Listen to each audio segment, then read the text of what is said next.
قابل صد اکرام و تکریم میرے معزز بزرگوں، بھائیوں اور دوستوں، السلام علیکم ورحمۃ اللہ وبرکاتہ۔ اللہ رب ذوالجلال نے ہمیں جو دین اسلام عطا فرمایا، یہ تمام آسمانی مذاہب سے اعلیٰ دین اور مذہب ہے، اور اس دین کو لانے والے اللہ رب العزت کے محبوب نبی حضور اکرم صلی اللہ علیہ وآلہ وسلم، جنہیں اللہ تعالیٰ نے اپنا آخری نبی اور رسول بنا کر مبعوث فرمایا، آپ تمام نبیوں سے اعلیٰ نبی ہیں۔ اللہ تعالیٰ نے آپ صلی اللہ علیہ وآلہ وسلم کی ولادت باسعادت کے لیے، یعنی آپ کی مبارک پیدائش کے لیے ربیع الاول کا مہینہ منتخب فرمایا، جو کہ انشاءاللہ 2-3 روز میں شروع ہونے جا رہا ہے۔ ربیع الاول یعنی بہار کے مہینے کو کہا جاتا ہے۔ نبی کریم صلی اللہ علیہ وآلہ وسلم کی اس دنیا میں آمد سے آنے سے پہلے اللہ تعالیٰ نے جس قبیلے میں آپ صلی اللہ علیہ وآلہ وسلم کو بھیجنا تھا، پورے عرب پر اس قبیلے کا رعب، اس قبیلے کی دھاک، اس کی شان اور شوکت بٹھا دی۔ ایسے واقعات رونما فرمائے کہ جزیرۃ العرب کے اندر حضور نبی کریم صلی اللہ علیہ وآلہ وسلم کے قبیلہ قریش کو وہ عزت، وہ عظمت اور وہ فوقیت حاصل ہوئی جو اس سے پہلے نہیں تھی اور کسی کو بھی حاصل نہیں تھی۔ وہ شان اللہ تعالیٰ نے حضور سرور دو عالم صلی اللہ علیہ وآلہ وسلم کے آنے کی خوشی کی وجہ سے اس قبیلہ قریش کو عطا فرمائی، اور وہ اس طرح عطا ہوئی کہ چونکہ مسلمانوں کا قبلہ اول جسے ہم خانہ کعبہ کہتے ہیں، وہ نبی علیہ السلام کی اس دنیا میں تشریف آوری سے پہلے بھی مکہ میں موجود تھا،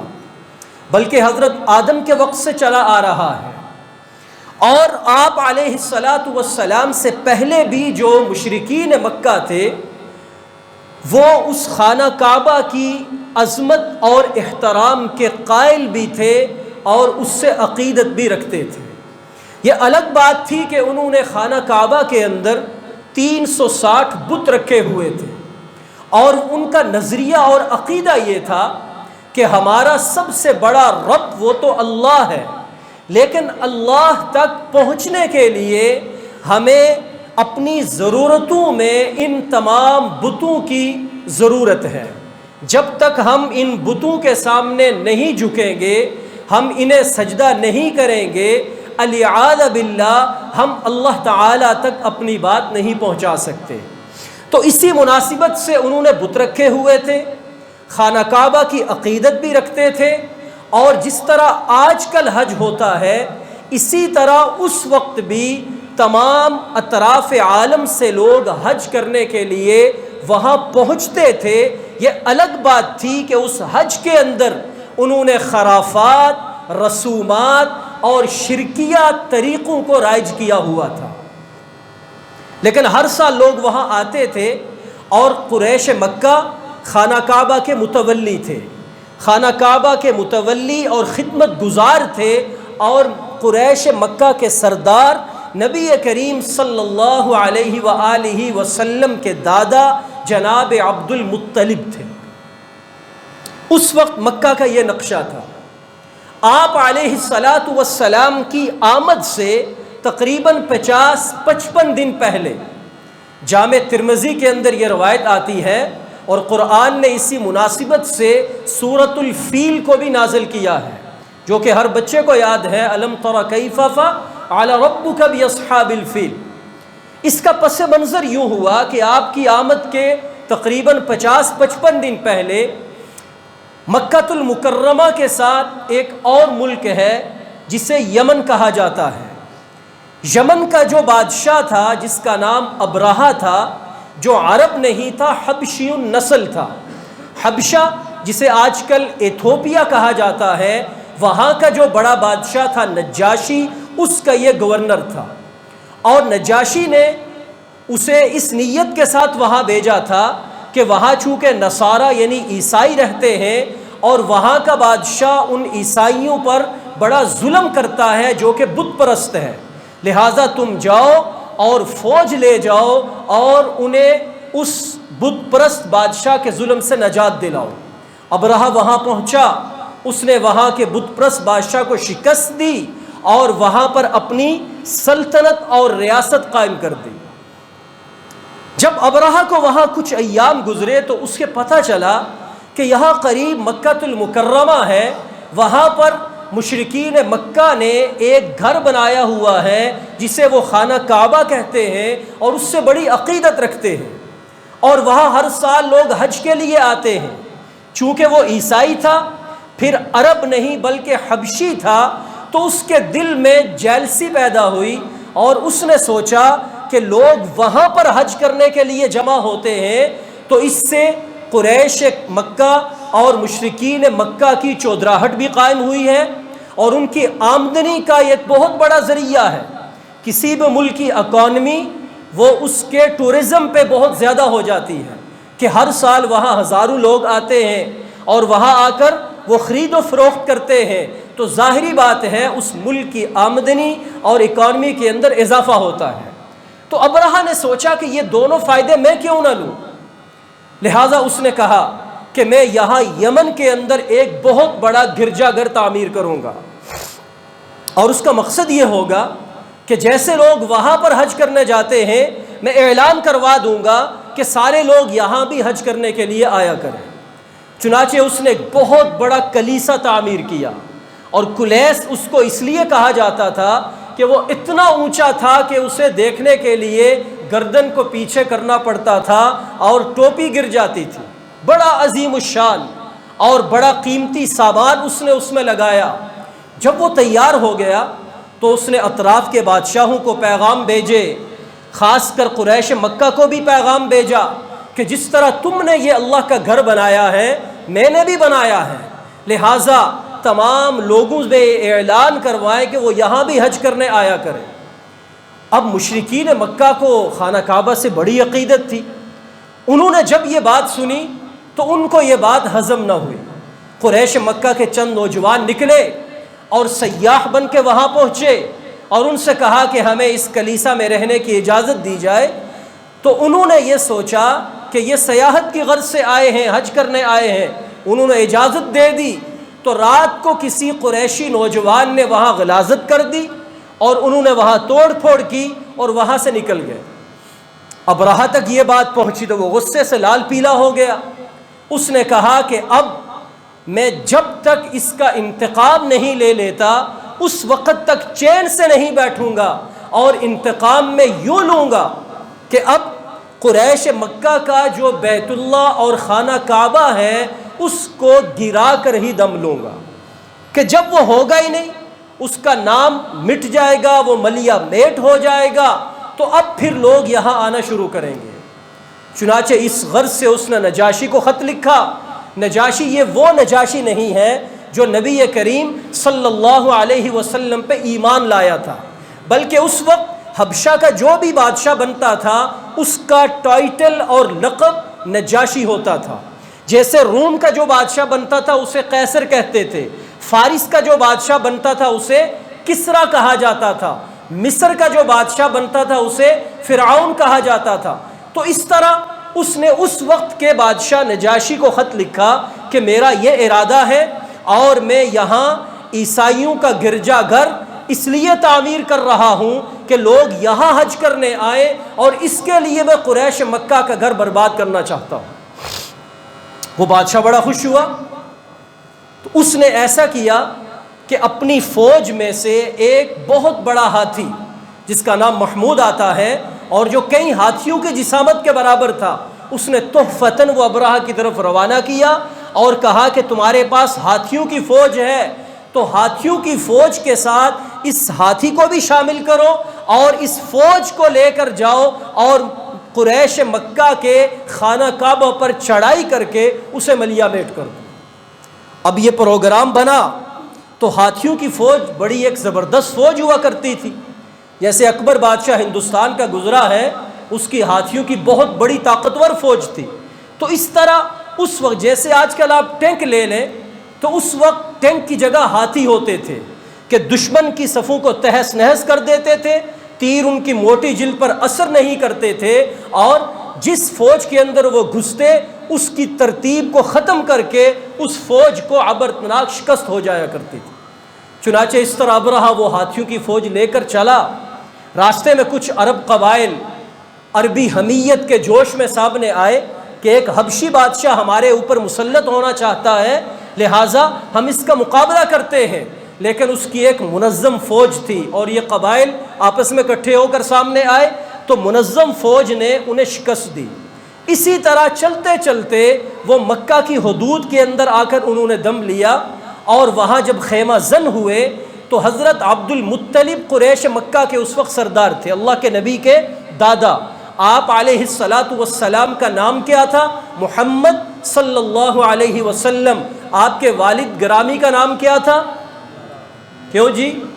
عبداللہ۔ اور عبداللہ کے والد کا نام کیا تھا؟ عبد المطلب۔ عبد المطلب کے والد کا نام کیا تھا؟ ہاشم۔ اور ہاشم کے والد کا نام کیا تھا؟ عبد مناف۔ علماء لکھتے ہیں کہ اللہ کے نبی علیہ السلام کی 4 پشتوں کے نام یاد کرنا ہر مسلمان کے لیے ضروری ہے۔ آج کل ہمارے نوجوانوں کو پتہ نہیں۔ ابھی میں کسی کرکٹر کا پوچھوں اور پوچھوں کہ اس کے چھکے کتنے ہیں، اس کے میچ کتنے ہیں، فر انگلیوں پہ گنوا دیں گے، جبکہ اس کا کیا فائدہ ہے؟ کوئی فائدہ نہیں۔ اور نبی کریم صلی اللہ علیہ وسلم کی ذات اقدس جو ہمارے دنیا میں آنے سے پہلے ہمارے لیے رو رو کر اللہ کے سامنے گڑ گڑا کر دعائیں کر کے گئے کہ اے اللہ میری امت پہ اجتماعی عذاب نہ نازل کرنا، میری امت کے حق میں اچھا فیصلہ کرنا، ہمیں آپ کی 2 پشتوں کے نام بھی یاد نہ ہوں تو یہ کس قدر ظلم اور زیادتی ہے۔ تو آپ علیہ السلام کے دادا کا نام عبد المطلب تھا۔ عبد المطلب اس وقت قریش کے سربراہ تھے اور خانہ کعبہ کے متولی اور نگران تھے۔ ابرہہ نے اپنا پیغام رسا بھیجا، نمائندہ بھیجا کہ جا کر خانہ کعبہ کے متولی اور قریش کے سردار سے کہیں کہ میرے ساتھ آ کر مذاکرات کریں۔ چنانچہ جب یہ پیغام گیا تو ابرہہ کی فوجوں کا ایک طریقہ کار یہ تھا کہ راستے میں جو قبیلہ آتا گیا اسے شکست دیتا گیا اور ان کے مال مویشی لوٹتا چلا گیا، حتیٰ کہ مکہ کے اطراف میں قریش مکہ کے اونٹ اور بکریاں چر رہے تھے، جن میں سے 200 اونٹ عبد المطلب کے بھی تھے۔ تو انہوں نے وہ اونٹ بھی اور باقی بکریاں اونٹ بھی انہیں بھی اپنے پاس روک لیا۔ تو اب جب عبد المطلب کو یہ بات پتہ چلی تو وہ اس کے پاس تشریف لائے۔ روایات میں آتا ہے کہ عبد المطلب بڑے وجیح اور خوبصورت انسان تھے اور بڑی ایک بارعب شخصیت کے مالک تھے۔ ابرہہ جیسا متکبر بادشاہ جب اس نے عبد المطلب کو آتے دیکھا تو وہ اپنے تخت پر بیٹھا نہیں رہ سکا، مجبوراً وہ تخت سے نیچے اترا، ان کا استقبال کیا اور انہیں اپنے ساتھ تخت کے اوپر بٹھایا کہ ان کی شخصیت سے وہ اتنا مرعوب ہوا۔ اور خوبصورت اور بارعب اور وجیح کیوں نہ ہوتے، کیونکہ وہ ہمارے نبی صلی اللہ علیہ وسلم کے دادا جان تھے۔ چنانچہ آپ علیہ السلام کو اللہ تعالیٰ نے چونکہ دنیا میں بھیجنا تھا تو یہ سارا ماحول اللہ تعالیٰ بنا رہے تھے کہ اب میں اس کائنات کے 2 جہاں کے سردار کو اس دنیا میں بھیجنے لگا ہوں، اور اس سے پہلے زمین گراؤنڈ بنا رہے ہیں تاکہ اللہ تعالیٰ دنیا کو دکھائے کہ جس قبیلے کے اندر اللہ کے نبی علیہ السلام تشریف لا رہے ہیں، ان کی عظمت، ان کی عزت، ان کی شان و شوکت عرب کے ہر انسان کے دل میں موجود ہے۔ چنانچہ عبد المطلب سے ابرہہ نے جب یہ کہا کہ میں اس لیے آیا ہوں، تو عبد المطلب نے اس سے صرف ایک فرمائش کی، اس سے کہا کہ میں آپ سے اپنے اونٹوں کا سوال کرتا ہوں، میرے اونٹ مجھے واپس لوٹائیں۔ تو ابرہہ حیران پریشان، اس نے کہا میں آپ کو دیکھ کے مرعوب ہو گیا کہ آپ اتنے بڑے سردار ہیں، لیکن بات آپ نے بڑی چھوٹی سی کی۔ میں تو یہ سمجھ رہا تھا کہ آپ مجھ سے مذاکرات کریں گے کہ یہ اللہ کا گھر ہے، اسے نہ چھیڑو، اگر اسے چھیڑو گے ہم تمہارے خلاف میدان میں آئیں گے، تمہارے ساتھ جنگ کریں گے، لیکن آپ نے تو ایسی کوئی بات ہی نہیں کی۔ تو عبد المطلب نے بڑا عجیب جواب دیا، وہ کہنے لگے کہ اے ابرہہ، میں اسی چیز کا تم سے سوال کر رہا ہوں جس کا میں مالک ہوں، اور جس کے بارے میں تو کہہ رہا ہے وہ بیت اللہ اللہ کا گھر ہے، اس کا مالک اللہ ہے، اگر تو اسے چھیڑے گا تو اس گھر کا مالک تجھے خود دیکھ لے گا۔ یہ عبد المطلب کا اللہ کی ذات پہ ایمان اور یقین تھا، اور یہ صرف وہ واحد موقع ہے کہ جب اللہ کے گھر پر حملہ کرنے والوں کا اللہ تعالیٰ نے اس طرح اللہ تعالیٰ نے ان کو عذاب سے دوچار کیا کہ دنیا نے اسے دیکھا، وگرنہ تو بعد میں یزید کی فوجوں نے بھی کعبہ پہ حملہ کیا، جس سے کعبہ کی ایک دیوار بھی گر گئی اور اس کا ایک طرف کا ریشمی غلاف جل گیا۔ پھر یزید کے بعد حجاج بن یوسف نے بھی کعبہ کو تاراج کیا، اور پھر نبی کریم صلی اللہ علیہ وآلہ وسلم کی ایک حدیث مبارکہ ہے کہ قرب قیامت ایک حبشی بادشاہ آئے گا پتلی ٹانگوں والا، اور وہ کعبہ کی اینٹ سے اینٹ بجا دے گا۔ جب حالات اس طرح کے بنیں گے کہ مسلمانوں اور کفار کے درمیان گھمسان کی جنگیں ہوں گی قیامت سے پہلے، اور بالآخر امام مہدی آئیں گے، عیسیٰ علیہ السلام آئیں گے، مسلمانوں کے لشکر کی قیادت کریں گے، اور مسلمان تمام دنیا پر پھر سے غلبہ حاصل کریں گے۔ لیکن جس طرح ابراہیم علیہ السلام پر آگ ایک مرتبہ ٹھنڈی ہوئی، اس کے بعد تو کتنی مرتبہ صحابہ کرام جو ہے وہ آگ کے اندر جلائے گئے، آگ ٹھنڈی نہیں ہوئی۔ یہ اللہ تعالیٰ کا اپنا ایک امتحان اور اپنا ایک طریقہ کار ہے کہ وہ کب اپنا معجزہ اتارے۔ چونکہ نبی علیہ السلام کی آمد تھی، اللہ تعالیٰ دنیا والوں کو یہ تمام خرق عادت کام دکھانا چاہتے تھے۔ چنانچہ عبد المطلب نے اونٹ لیے اور واپس چل دیے، پیچھے ابرہہ نے اپنی فوج کو تیار کیا، ہاتھیوں کو آگے کیا، اور جو سب سے بڑا ہاتھی تھا اسے آگے رکھا اور انہیں خانہ کعبہ کی طرف چلنے کا کہا۔ عبد المطلب اپنے قبیلہ قریش کو لے کر پہاڑیوں کی چوٹی پر چلے گئے۔ اب ابرہہ کے لشکر میں پیچھے قبائل سے جو مسلمان انہوں نے، جو قریش کہ مکہ کے عرب نوجوان انہوں نے گرفتار کیے ہوئے تھے، ان میں سے ایک سردار نکلا اور اس نے جا کر محمود ہاتھی کے کان میں کہا کہ دیکھو، جس طرف تمہیں یہ ہانکے جا رہے ہیں یہ اللہ کا گھر ہے، وہ اللہ جس نے مجھے بنایا، جس نے تمہیں بنایا، لہٰذا تم اللہ کے گھر کی طرف جانے کی ہمت نہ کرنا۔ اب اللہ کی قدرت، وہ اس محمود ہاتھی کو لوہے کے آنکڑوں سے مارتے اور ایک خاص قسم کا آلہ جس کے آگے سواں لگا ہوا تھا اس کے کان میں چبوتے کہ یہ درد سے آگے کی طرف جائے، لیکن وہ وہیں بیٹھا رہا، آگے نہیں گیا۔ جب دائیں بائیں چلاتے، یمن کی طرف چلاتے، اٹھ کے بھاگنا شروع کر دیتا، جب بیت اللہ کی طرف چلاتے بیٹھ جاتا، حتیٰ کہ وہ لوہے کا آنکڑا اس کے سر میں گھسایا گیا، لیکن اس نے آگے جانے سے انکار کر دیا کہ اللہ رب العزت کا اسے حکم نہیں تھا۔ اسی اثنا میں ابرہہ شدید غصے میں ہے کہ انہوں نے دیکھا کہ سمندر کی جانب سے ایک چھوٹے پرندوں کا جھنڈ اٹھا، غول، اور اس کے پیچھے دوسرا جھنڈ، اور وہ آ کر ابرہہ کے لشکر کے اوپر چھا گئے۔ چھوٹی چڑیاں جسے ابابیل کہا جاتا ہے،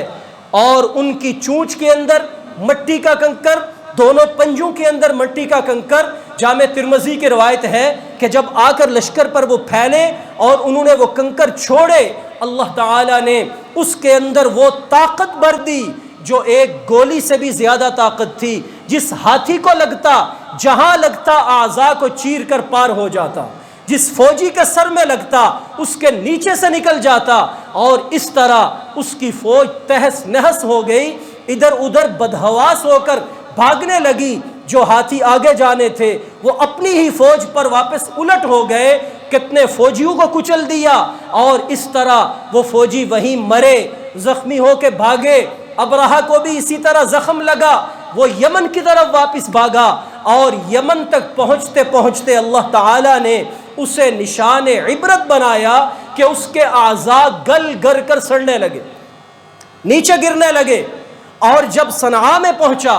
تو اس کا سینہ پھٹ گیا اور دل باہر آ گیا۔ تفسیر ابن کثیر کے اندر آتا ہے کہ جس طرح جانور کا پوٹا ہوتا ہے ایک گول، اس طرح اس کا جسم جو ہے وہ صنعاء کے میدان کے اندر پڑا ہوا تھا، اور لوگ راستے میں فوجی اس کے اعضاء کو اٹھا کر ساتھ لے کر جا رہے تھے۔ اس طرح اس کی عبرتناک موت ہوئی، اور اللہ تعالیٰ نے کیا عرب کو، کیا حبش کو، بلکہ اطراف کے تمام ممالک کو یہ واضح پیغام دے دیا کہ یہ خانہ کعبہ، اس کے متولی عبد المطلب اور اس کا قبیلہ قبیلہ قریش، یہ اللہ تعالیٰ کے ہاں بڑا محبوب ہے، اللہ تعالیٰ کے ہاں چنا ہوا ہے، اللہ تعالیٰ کے ہاں یہ منتخب ہے کہ اس میں اللہ تعالیٰ نے کائنات اور دو جہاں کے سردار جناب محمد مصطفیٰ صلی اللہ علیہ وسلم کو پیدا فرمانا ہے۔ لہٰذا جو بھی اس قبیلے کی طرف، اس متولی کی طرف، اس خانہ کعبہ کی طرف ٹیڑھی آنکھ سے دیکھے گا، اس کا انتقام اللہ تعالیٰ کی ذات خود لے گی۔ چنانچہ جب یہ واقعہ ہوا، اس میں ہاتھیوں کی فوج تھی، اور عربی میں ہاتھی کو فیل کہتے ہیں، تو اس سال کو عام الفیل کہا جاتا ہے۔ آپ احادیث کی کتابیں اٹھا کر دیکھیں تو ان میں نبی کریم صلی اللہ علیہ وسلم کی ولادت باسعادت کا، آپ کے میلاد کا جو سال لکھا گیا ہے اسے عام الفیل کہا گیا ہے، یعنی ہاتھیوں والے سال اللہ کے نبی کی پیدائش ہوئی۔ اس وقت چونکہ کوئی لگا بندہ تاریخوں کا نظام تھا نہیں، عیسوی تاریخ چلتی تھی، اور وہ 571 عیسوی تھی، اور اپریل کا مہینہ تھا، سوموار کا دن تھا، اور اگر آپ ہجری کیلنڈر کو دیکھیں وہ تو اللہ کے نبی کی ہجرت سے شروع ہوا۔ اس سے پہلے لوگ مشہور واقعات سے سال کو یاد رکھا کرتے تھے، جیسے 1992 میں جہلم میں سیلاب آیا، تو کوئی شخص اس سال کی بات کرنا چاہے تو کیا کہے گا کہ یہ سیلاب والے سال یہ کام ہوا تھا۔ کوئی پیدا ہوا تو کیا کہے گا سیلاب والے سال یہ پیدا ہوا یا یہ کام ہوا۔ تو اس وقت بھی اللہ کے نبی کی جو پیدائش کا سال تھا اسے عام الفیل والا سال، یعنی ہاتھیوں والا سال کہتے تھے، اور ہاتھیوں والا سال کہنے کی وجہ وہ یہ پس منظر ہے جو میں نے آپ کے سامنے سارا ذکر کیا ہے۔ اب جب یہ واقعہ ہوا، آپ علیہ السلام کے مبارک قبیلے قریش کو تمام ملکوں پر، تمام لوگوں کے دلوں پر ایک بہت بڑی بادشاہت اور بڑا رعب حاصل ہو گیا۔ اب اس سے فائدہ کیا ہوا کہ اس وقت عرب کا دار و مدار تجارت کے اوپر تھا۔ یہ کبھی شام جاتے اور کبھی دوسرے ملکوں میں جاتے تجارت کرنے کی غرض سے، اور چونکہ عرب کے اندر خاص کر مکۃ المکرمہ تو وہ تو ایک چٹیل پہاڑ ہے، وہاں کوئی سبزہ نہیں، تو وہاں پر کوئی فصل نہیں تھی، تو لوگوں کا دار و مدار قافلوں کو لوٹ کر گزارا کرنے پر تھا۔ جو قافلہ جاتا ریگستانوں کے اندر، صحراؤں کے اندر، عرب کے قبائل اسے لوٹتے اور اپنا گزر بسر کیا کرتے تھے، تو سب قافلوں کو لوگ لوٹا کرتے، لیکن قریش قبیلے کو کوئی نہیں چھیڑتا تھا اللہ کے نبی کی برکت سے۔ اور اس لیے نہیں چھیڑتا تھا کہ یہ تو منظور نظر ہیں، ان پر اللہ تعالیٰ کا کرم ہے، اگر ہم انہیں اس طرح لوٹیں گے تو جس طرح ابراہہ کا حشر ہوا ہے کہیں ہمارا بھی وہ حشر نہ ہو جائے۔ اب ان کی تجارت وہ مکمل طور پر محفوظ ہو گئی۔ یہ سردیوں میں سفر کرتے،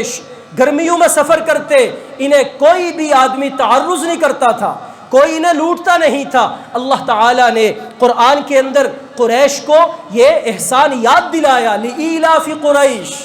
إِيلَافِهِمْ رِحْلَةَ الشِّتَاءِ وَالصَّيْفِ، اے قبیلہ قریش اللہ تعالیٰ کے احسان کو یاد کرو کہ جب تم سردیوں میں تجارت کا سفر، گرمیوں میں تجارت کا سفر کرتے ہو، تم مانوس ہو، جہاں رکو لوگ عزت کرتے ہیں، لوگ تمہیں پانی پلاتے ہیں، لوگ تمہارا احسان برتے ہیں۔ فَلْيَعْبُدُوا رَبَّ هَذَا الْبَيْتِ، یہ کرم کیوں ہوا؟ اللہ فرماتے ہیں جو گھر اللہ تعالیٰ نے تمہیں عطا کیا، تمہیں اس کا متولی اور نگران بنایا، تمہارا کام یہ ہے کہ جیسے اس گھر کی عقیدت رکھتے ہو اس گھر والے کی عبادت بھی صحیح طریقے سے کرو۔ تو آپ علیہ الصلاۃ والسلام کی ولادت سے 55 دن پہلے یہ واقعہ ہوا۔ اللہ تعالیٰ نے یہ معجزہ ظاہر کیا، اور یہ ظاہر فرما کر اللہ تعالیٰ یہ بتانا چاہتے تھے کہ روئے زمین پر بہت بڑا کوئی واقعہ رونما ہوا چاہتا ہے، اور اس وہ واقعہ کیا تھا؟ اللہ کے نبی کی ولادت۔ اور اس سے پہلے اللہ تعالیٰ نے آپ کے قبیلے قریش کی عزت اطراف کے ملکوں میں، پورے عرب کے دلوں میں ان کے عزت اور دھاک کو بٹھا دیا کہ جب میرا محبوب مدنی اس دنیا میں آ رہا ہے تو لوگوں کو پتہ چلے کہ جس قبیلے میں وہ آ رہا ہے اس قبیلے کی شان اور عزت کیا ہے۔ تو اس طرح سے آپ علیہ الصلاۃ والسلام کی بہار آنے سے پہلے جیسے ٹھنڈی ہوائیں چلتی ہیں، اس طرح کے واقعات رونما ہونا شروع ہوئے۔ اور مقصد ان کا کیا تھا جو اللہ تعالیٰ نے یاد دلایا کہ فَلْيَعْبُدُوا رَبَّ هَذَا الْبَيْتِ، کہ اے اللہ کے گھر کا احترام کرنے والو، اس گھر والے کی عبادت پر بھی آؤ۔ میرے بھائیوں، یہ میرے اور آپ کے لیے بھی سبق ہے۔ آج ہمارے دلوں کے اندر قرآن کی عظمت تو ہے، اللہ کے نبی کا احترام تو ہے، خانہ کعبہ کی عقیدت تو ہے، لیکن جو دین کا مقصود ہے کہ ہم اللہ کی ہر عبادت کو کما حقہ ادا کرنے والے بنے، آج ہم اس عبادت پر نہیں ہیں، جس کا نتیجہ کیا نکل رہا ہے کہ ہمیں نہ کوئی شان حاصل ہے، نہ ہمیں عزت حاصل ہے، نہ ہمیں غلبہ حاصل ہے، نہ ہماری اکانومی درست ہے، نہ ہماری معیشت اوپر جا رہی ہے، نہ ہم ترقی کی طرف جا رہے ہیں۔ تو اس کا بہت بڑا ایک سبب اور بہت بڑی وجہ یہ ہے کہ آج ہم نے ان تمام کاموں کی عزت دینے والے رب کی عبادت کو چھوڑ کر اسے ناراض کر دیا ہے۔ لہٰذا ہمیں اللہ رب العزت کی عبادت کی طرف، اس کے احکامات کی طرف، جس طرح نبی علیہ الصلاۃ والسلام نے آ کر ہمیں اللہ کی عبادت کے تحت زندگی گزارنے کا طریقہ اور نظام دیا، اس پر آنا ہوگا۔ اللہ تعالی ہمیں آقا علیہ الصلاۃ والسلام کی مبارک زندگی کے سائے میں اللہ کی عبادت کی توفیق عطا فرمائے۔ وآخر دعوانا ان الحمد للہ رب العالمین۔